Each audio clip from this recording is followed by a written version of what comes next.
అందరికీ నమస్కారం. జర్నలిస్ట్ సోదరులకు అందరికీ మనస్ఫూర్తిగా ధన్యవాదాలు. ఏదైతే గత 4-5 రోజులుగా జరుగుతున్న పరిణామాలు కొంచెం అంటే ఇది ప్రజాస్వామ్యంలో ఇలాంటి సరైన పద్ధతి కాదనిపించింది. ఎందుకంటే యువతకు మార్గదర్శకులుగా ఉండాల్సిన నాగేశ్వరరావు గారు కానివ్వండి, ప్రొఫెసర్ గారు కానివ్వండి, పాశం యాదగిరి గారు కానివ్వండి, ఇలా మాట్లాడడం, వ్యక్తిగత విమర్శలు చేయడము ఇవనేది వాళ్ళ గౌరవాన్ని తగ్గిస్తున్నట్టు అనిపించింది. ఇది మళ్ళీ పునరావృతం కాకుండా ఎవరెవరో పవన్ కళ్యాణ్ గారి మీద ప్రతిసారి ఏదో ఒక రకంగా మాట్లాడుతూనే ఉంటారు. అలా అనుకుని ఫస్ట్ వదిలేసాం. కానీ ఇది తారాస్థాయికి వెళ్తుంది వదిలేస్తే. జనసేన రాష్ట్ర వ్యాప్తంగా తెలంగాణలో చాలామంది ఏంటన్నా ఇది ఎందుకు మనం ఊరుకోవాలి, ఇలా మాట్లాడితే ఎలా, మనం ఏదో ఒకటి ఖండించాలంటే మనం చాలామందికి చెప్పాం, లేదు ఇది సామరస్యంగా పరిష్కరిద్దాం, ఒక ముగింపు ఇద్దాం. ఎందుకంటే వాళ్ళు తెలంగాణలో ఒక ముఖ్య పాత్ర పోషించిన మేధావులు, విశ్లేషకులు. సో వాళ్ళకి సరైన పద్ధతిలో ఎవరి తప్పులున్నా సరే ఒక మెట్టు తగ్గుదాం అనుకున్నాం. కానీ మా తప్పు లేకపోయినా సరే ఇలాంటివి మీరు పునరావృతం చేయకండి దయచేసి. మీరు సరైన పద్ధతిలో పోరాటం చేస్తే మీ వెనక నడవడానికి మేము రెడీ. కానీ ఇలా వ్యక్తిగత విమర్శలు, ఈ విశ్లేషణ పేరుతో రకరకాల రాజకీయ మధ్యలో దుమారం రేపడాలు, విద్వేషాలు రెచ్చుకోవటాలు మాత్రం మీకు మీ వ్యక్తిగతానికి గౌరవాన్ని తగ్గిస్తాయని నా అభిప్రాయం.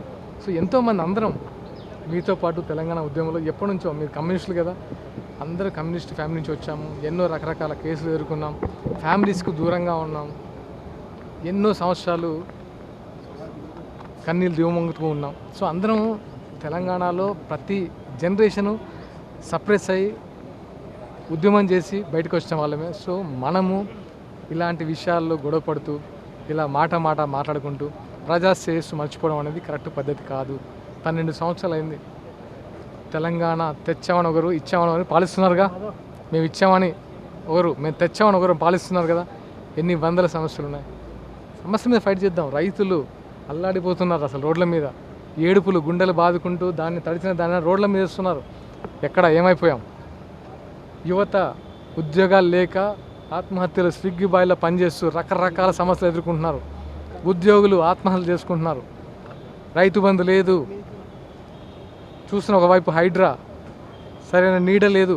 ఎన్ని సమస్యలు ఉన్నాగా రౌండ్ టేబుల్ సమావేశం పెట్టి ఇలాంటి మాటలు మాట్లాడడానికి మీకు మనసు ఎలా ఒప్పిందని అడుగుతున్నాం. ఇదా మన సంస్కృతి, ఇదా మన పోరాటం. ఎలాంటి పోరాటం నుంచి మనం బయటకు వచ్చాం.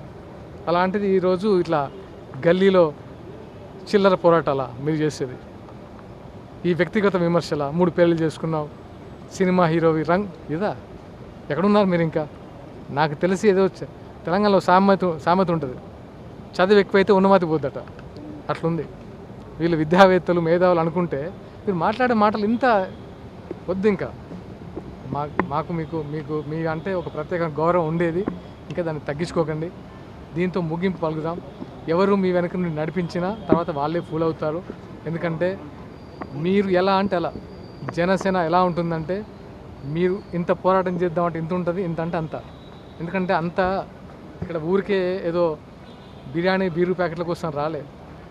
ఎవరి వాళ్ళ డబ్బులు వాళ్ళు పెట్టుకొని పవన్ కళ్యాణ్ గారి కోసం ప్రాణాలు ఇవ్వడానికి రెడీగా ఉన్న జన సైనికులు ఉంది.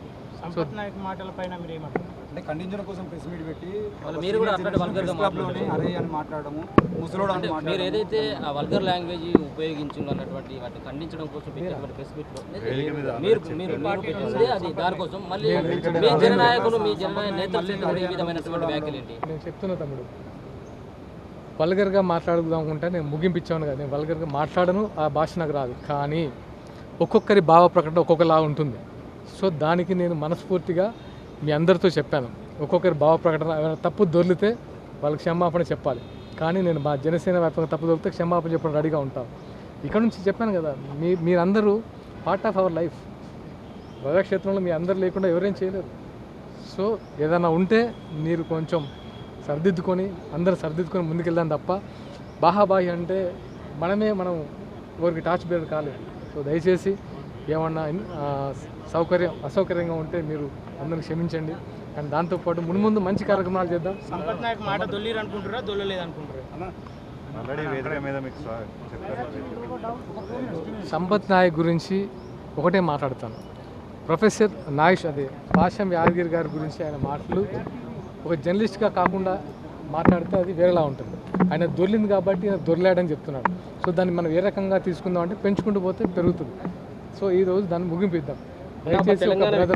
ఒక తెలంగాణ వ్యక్తిగా నిన్న జరిగిన రౌండ్ టేబుల్ సమావేశం ఆంధ్ర పెత్తందారి వ్యవస్థ ఇంకా తెలంగాణ పైన దోపిడీ చేస్తుందనే ఉద్దేశంతో రౌండ్ టేబుల్ సమావేశం పెట్టడం జరిగింది. ఆ హీట్ ఆఫ్ ద మూమెంట్లో సరే మీరు చెప్పిన విధంగా అక్కడక్కడ మాటలు దొలరొచ్చు. ఒక తెలంగాణ వ్యక్తిగా తెలంగాణ బిడ్డగా మీరేం చెప్తారు? ఆంధ్ర పెత్తందారి వ్యవస్థ ఇంకా తెలంగాణ పైన ఆ అడుగు ఉంది అని అంటే ఏం చెప్తారు మీరు? డెఫినెట్గా నో అండి. ఏ రాష్ట్రంలో ఎవరి పెత్తనం ఉండదు. ఇక్కడ సీఎం ఇప్పుడు రేవంత్ రెడ్డి గారు ఆ మాట ఎలా తీసుకుంటారు? ఎందుకు తీసుకుంటారు? ఆయన ఏ పార్టీ ప్రభుత్వంలోకి వచ్చినా ప్రజాదరణతోనే వచ్చి ఓట్లేసి గెలిపించుకుంటారు. అలాంటి టైంలో ఎవరి పెత్తందరం ఉంటుంది? ఇక్కడ ఎవరిది ఉండదు.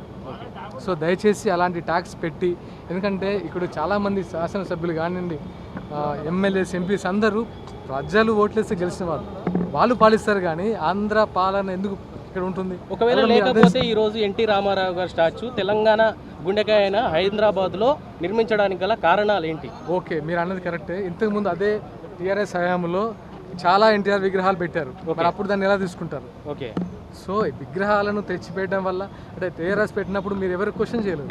ఇప్పుడు ఒక విగ్రహం అమీర్పేటలో పెడితే క్వశ్చన్ చేస్తున్నారు. సో అది కాదు. మీరు అప్పుడు క్వశ్చన్ చేస్తే దానికి అర్థం ఉంటుండే.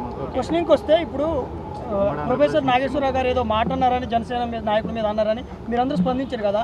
మరే ఇది ఆంధ్రాకు చెందిన ఛానళ్ళు మన ఆర్ఎస్ ప్రవీణ్ కుమార్ కొడుకు మీద ఈ ఒక ఫోన్ పెట్టడం కూడా జరిగింది. మరి అప్పుడు కూడా వ్యక్తిత్వ హననంగా అంటారు కదా దాన్ని. అప్పుడు మీ జనసేన కానీ తెలంగాణ వాదులు కానీ మీరు ఎందుకు స్పందించలేదు? ఎందుకు స్పందించలేదు? ఏది ఏ విషయంలో? ట్రోల్ పెట్టారు కదా, ఆర్ఎస్ ప్రవీణ్ కుమార్ కొడుకు మంచోడా అని ట్రోల్ పెట్టారు. అప్పుడు తెలంగాణ వాదే కదా ఆర్ఎస్ ప్రవీణ్ కుమార్ కూడా ఒక తెలంగాణ చెందిన ఒక దళితుడు, మాజీ ఐపీఎస్. చెప్పనండి, మీరు అన్నది కరెక్టే కావచ్చు. ఎక్కడ రెస్పాండ్ అవ్వాలో అక్కడ రెస్పాండ్ అవ్వాలి. ఎందుకంటే ఒకవేళ బండి భగీరథ అనే వ్యక్తి లొంగిపోకపోతే మాకు కూడా సమయం ఇవ్వాలి. ఏం జరుగుతుంది అసలు? ఇప్పుడు జనసేన అనేది టక్మని వచ్చేసి మీతో మాట్లాడితే కుదరదు. అక్కడ ఏం జరుగుతుంది? స్వయంగా రేవంత్ రెడ్డి గారే మీ కొడుకుని అప్పగించండి, ఏదైనా సరే ఫస్ట్ ఒక అరెస్ట్ వారెంట్ ఇష్యూ అయిన తర్వాత మీ కొడుకుని అప్పగించండి, అప్పగించారా లేదా పక్కన పెడితే మొత్తానికి ఆ అబ్బాయిని జైల్లో పెట్టారు. జరుగుతుంది. ఒకవేళ ఇంకా ప్రొలాంగ్ అయితే మాత్రం అందరూ జనాలు నుంచి తీవ్ర వ్యతిరేకత వచ్చేది. We are part of people. నాయకులు అంటే ఎక్కడి నుంచో మూడు పడలేదు. We are also part of people. సమయము సందర్భం చూడాలి. ఒకవేళ నిజంగా ఇదేదో తప్పుదో పడుతుందంటే అంతకు మించి ఉద్యమం చేస్తాము. అన్న లాస్ట్ క్వశ్చన్, ఇప్పుడు ఎన్టీఆర్ గారి విగ్రహం ఇక్కడ తెలంగాణలో స్థాపించినట్టుగా ఉమ్మడి ఆంధ్రప్రదేశ్లో ప్రజా యుద్ధ నౌక గద్దర్ గారి విగ్రహం ఆంధ్రప్రదేశ్ రాష్ట్ర ఉప ముఖ్యమంత్రి పవన్ కళ్యాణ్ గారి గురువుగా స్వీకరించినటువంటి తన మరణం వరకు కూడా ఎమ్మటి ఉన్నటువంటి పవన్ కళ్యాణ్ గారు యాజ్ ఏ ఉప ముఖ్యమంత్రిగా ఆంధ్రప్రదేశ్లో ఒకవేళ ఎలాంటి ఆంధ్ర తెలంగాణ వివాదాలు లేకపోతే ఇమీడియట్లీ ఆంధ్రప్రదేశ్ రాష్ట్రంలో గద్దర్ గారి కాంస్య విగ్రహాన్ని నిర్మిస్తారా? ఈ దశగా ఏమైనా ప్రయత్నం చేస్తారా? లేవు అని నిరూపించడానికి. డెఫినెట్గా ఫ్యూచర్లో అది ఉండొచ్చు. ఫ్యూచర్లో జనసేనకున్న ఇక్కడ బలం బట్టి రేపొద్దున అక్కడ బలం బట్టి మనం పెట్టుకోవచ్చు. తప్పేం లేదే. గద్దర్ అందరి వాడు తెలుగు రాష్ట్రాల్లో ఎంతోమంది నాయకుల్ని, ఎంతోమంది యువతను ఉత్తేజపరిచి చేతనవందం చేసి ఒక యుద్ధం చేయించాడు. అలాంటి వారు విగ్రహం పెట్టడం తప్పేం కాదు. దాన్ని ఎవరు ఖండించట్లేదు. అంటే ఒక ద్రోహిగా చిత్రీకరించిన బీజేపీ ప్రభుత్వం మీద మీ స్పందన ఎందుకు ద్రోహి అవుతారు?